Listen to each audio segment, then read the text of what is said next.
यहाँ मनुष्यों का जीवन अनियमित और अज्ञात है, कठिन और अल्प है, और वह भी दुख से युक्त है।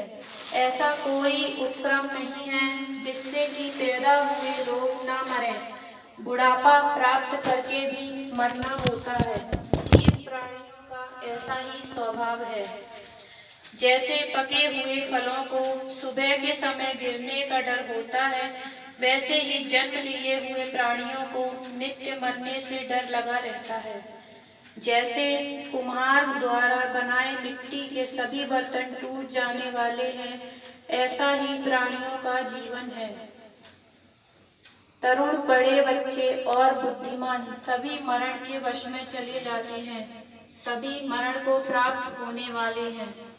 उन मरण के अधीन रहने वालों के परलोक जाते समय ना तो पिता अपने बेटे की रक्षा करता है और ना ही भाई बंधु अपने भाई बंधुओं की।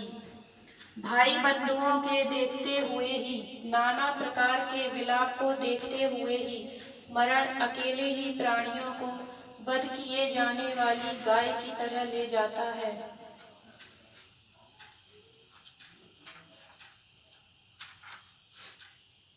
इस प्रकार संसार मरण और बुढ़ापे से पीड़ित है।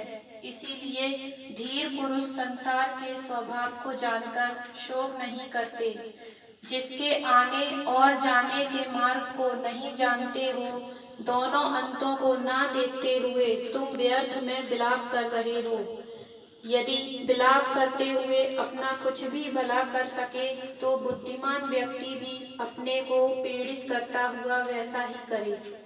किंतु रोने और शोक करने से चित्त को शांति नहीं प्राप्त होती, बल्कि अधिक दुख ही उत्पन्न होता है और शरीर पीड़ित होता है।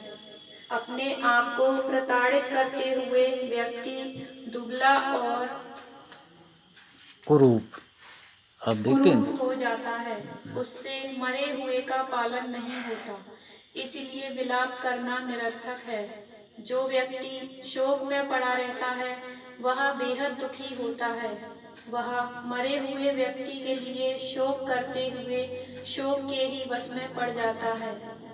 अपने कर्मानुसार अन्य भी मर जाने वाले मनुष्यों को देखो और मरण के वश में पड़कर यहाँ छटपटाते हुए जीव प्राणियों को देखो। मनुष्य जिस बात को अच्छा समझता है वह उससे अलग हो जाता है। इसी प्रकार के वियोग और संसार के स्वभाव को देखो।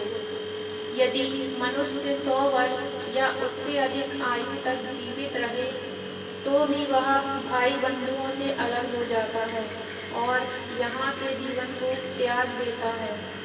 इसीलिए अरहत के उपदेश को सुनकर विलाप करना छोड़कर मरे हुए व्यक्ति को देखकर सोचें कि अब वह मुझे फिर कभी नहीं मिल सकता।